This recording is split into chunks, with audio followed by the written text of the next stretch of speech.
Hello everyone, it's been a while since I did a video, but I just haven't been reading as much lately, because I just haven't gotten as many books, go figure, but this is the Spider-Man Omnibus Volume 2, so this is kind of going to be a sequel to my review of the first Omnibus.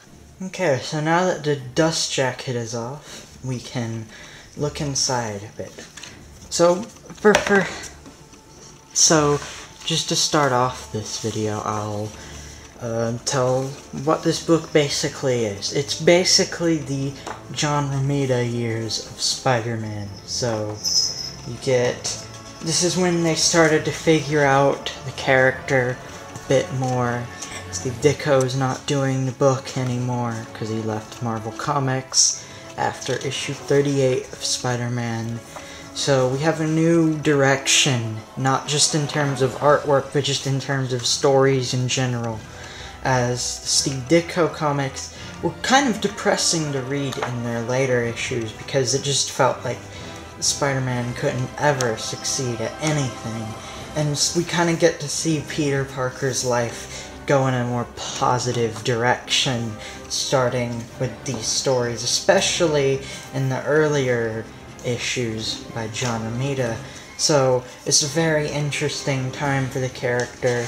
We get introductions to all sorts of famous characters, including villains and major characters, such as the now world-famous debut of Mary Jane Watson. But yeah, that's basically what this book is. As for what it collects, there's actually a good chunk of material in here. Not as much as the first volume, but you still get quite a lot. You get issues 39 to 67 of Spider-Man. You get Spider-Man Annuals 3 to 5, and both issues to a short-lived magazine featuring Spider-Man called The Spectacular Spider-Man. As with the first volume, since there's so much material in here, I'll only discuss my favorite stories and not the whole volume. So the first of my favorite issues is issues 39 and 40, which are a two-part arc about the Green Goblin. Basically, the plot of this arc is the Green Goblin has decided that Spider-Man foils his plans too much. So he gets a group of thugs to spray gas on Spider-Man that prevents him from having spider sense. So the Green Goblin can stalk Spider-Man and find out his secret identity. As such, he captures Peter Parker, and then we find out for the first time ever that Norman Osborn is in fact the Green Goblin, which was hinted at for the past few issues if you were reading the Steve Ditko run. So this in a way is kind of the end of Steve Ditko's run. Even though Steve Ditko didn't draw these issues, these were the first by John Romita, and artwork-wise it's really not up to the standards this run later got into. It's a bit more plain looking in comparison, but the story itself is actually some of the best written stuff by Stan Lee, in my opinion, so these two issues are really worth checking out if you're a fan.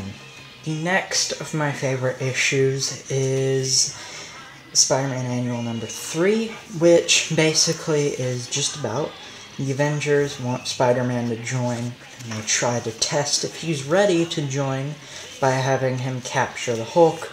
But then Spider-Man attempts this and finds out the Hulk is actually Bruce Banner, and out of, I guess, feeling sorry for Bruce Banner, he decides not to capture him because he isn't sure what the Avengers would do with them. So, So basically because of that, Spider-Man completely fucks over joining the Avengers because of a misunderstanding of not knowing the Avengers wanted to help Hulk as much as Spider-Man did. Good job, Spider-Man. Good fucking job. So then, issues 44 and 45 are my next favorites. This is a two-part story featuring the Lizard. So this is when John Romita's art got way better.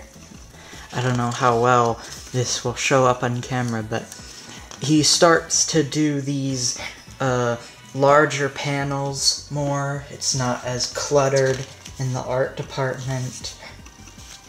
And not to mention, the story itself has gotten better. It's basically just a typical Lizard story. It's not the greatest one, but he's just probably my favorite Spider-Man villain, so I just enjoy reading anything he's in. If it's good, that is. There's some pretty shitty Lizard stories out there, but this is a good Lizard story. Next in my favorites is issue 48, which is actually part 2 of 3, sort of story arc, but it's my favorite of the 3 because of the artwork alone. Basically is about a new Vulture, Blackie Draco, I think that's his name, I forgot.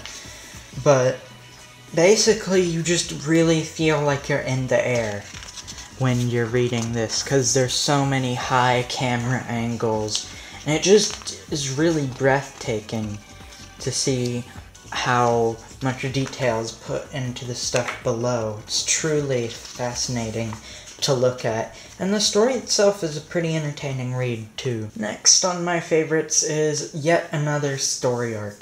This is, as you can tell, this is when they started to have more two-parters, sometimes even 3 or 4-parters, but this one is basically about Spider-Man quits. He just is done being Spider-Man. It's too much of a hassle to do for him, and this is one of the most famous Spider-Man stories because of that. But of course he comes back learning that he needs to be responsible. But while he's gone, the Kingpin, in his first appearance, rises to power and essentially takes over New York. So after Spider-Man quits and returns, he has to deal with the Kingpin for 2 issues. So very much an interesting read. I always thought the Kingpin fit as a Spider-Man villain. You know, he's kind of a Daredevil villain now, but I think Kingpin should be both a Daredevil and a Spider-Man villain, because Kingpin did first appear in Spider-Man, after all. Kinda doesn't make sense why he's not ever in Spider-Man anymore. So then the next favorite of mine is a 4-part, yes, 4-part story about Dr. Octopus. The 4 parts are each very different, but the overall arc is as a whole is basically Dr. Octopus wants a device called the Nullifier. I don't know if I'm pronouncing that right, but he wants this device called the Nullifier because of world domination purposes. But in the meantime, he's trying to hide as a regular citizen in an apartment, which Aunt May just so happens to go in. And of course, she gets involved with stuff she probably shouldn't be involved with. And during this, Spider-Man just goes out on a hunt for wherever Dr. Octopus could be. Dr. Octopus eventually gets the Nullifier, and then mind controls Spider-Man after giving him amnesia from the Nullifier. And while Dr. Octopus is eventually defeated, Spider-Man is left not knowing who he is for the next 2 or 3 issues.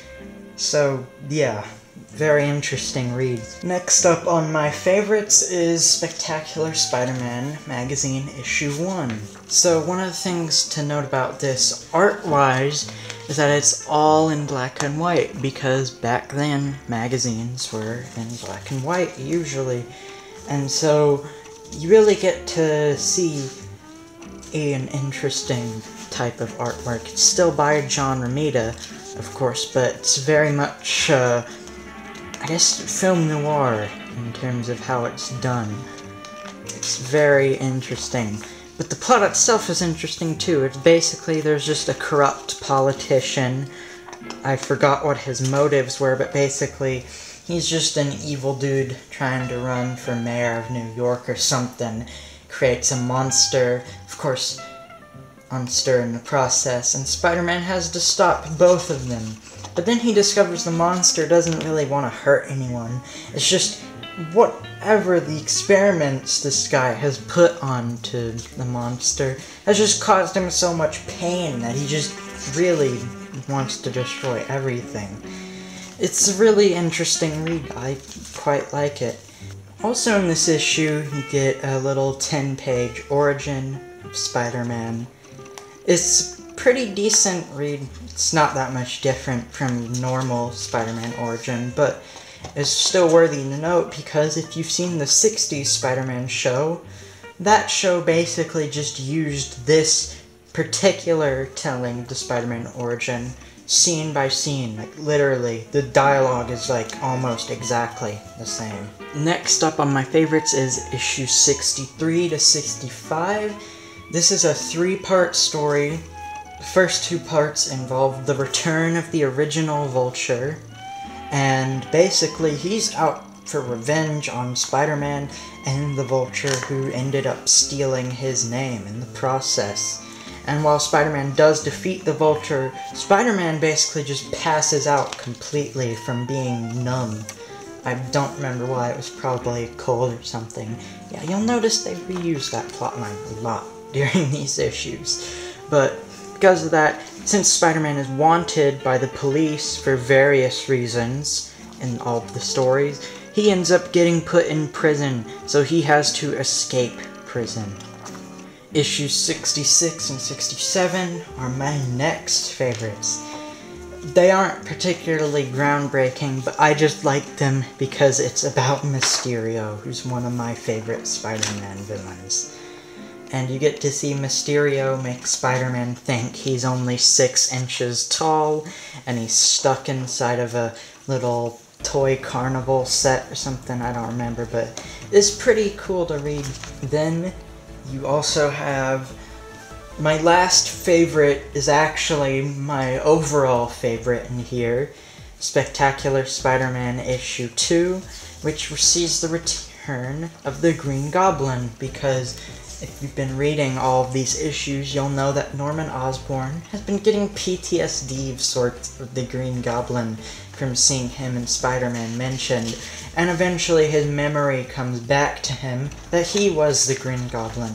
So now the Green Goblin is out for revenge on Spider-Man once again, and it's a really big 60-page story featuring both of them fighting.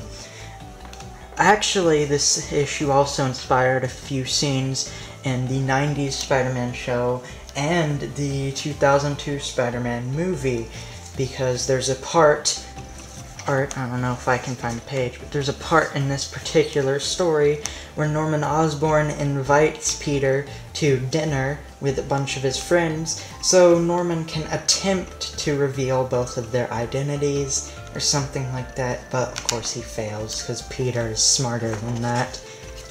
And basically we see the Goblin defeated once again, but for how long, well, I don't know. Also, another thing to note about this issue, at the very end, there's an ad for issue 3 of Spectacular Spider-Man, and it never happened. As far as I know, this story, Mystery of the TV Terror, never happened. So, yeah, don't get your hopes up on reading that anytime soon. Or ever. Now, this isn't one of my favorites in here. Well, actually, no, it might be. I don't know. But it's not one of my absolute favorites here. But I still think I'd mention it because Spider-Man Annual 5 features a story where Peter discovers the truth about his parents. And we discover that they were actually undercover agents for, I think, S.H.I.E.L.D. or the U.S. Army, spying on the Red Skull. But the Red Skull, when he found out about this, framed it to make it look like they were traitors to their country, and they both died in a plane crash. So yeah, an actually good story about Peter Parker's parents, instead of the confusing mess they did in the Amazing Spider-Man movies. Also in this issue you get some little gags, fucking Charlie Brown Spider-Man there. As for bonuses in this volume, you get some stories from Not Brandek, which is basically just Marvel's ripoff of Mad Magazine. As for actual bonuses, you get probably around 20 or so original page art pieces. You get original advertisements, which is always nice to have. Original character design for Mary Jane, which I find really cool. Some covers to reprints Marvel did back in the day. But by far my favorite bonus features are all of these beautiful recolored covers that were done for the Marvel Masterworks paperback editions. Spider-Man. You get the covers to Marvel Masterworks Spider-Man volumes 1 to 7, and it just looks gorgeous. I always loved the Masterworks and their covers, so having all of them put in this omnibus so I don't have to feel bad about not having those anymore is great. And the last thing in this omnibus is the Humberto Ramos cover that was used for the original printing of this omnibus. So overall, yes, Spider-Man Omnibus 2 is a great read, and I'd say this is a way better volume than the first one, even if Steve Ditko's art is my personal favorite of the two. But story-wise, this is way better. There's a lot more good stories in here. Definitely get this before the new printing goes out of print, because the original copies of this particular volume go for around over $200 now. So it would definitely be smart to pick this one up before that happens to it as well. But for now, goodbye.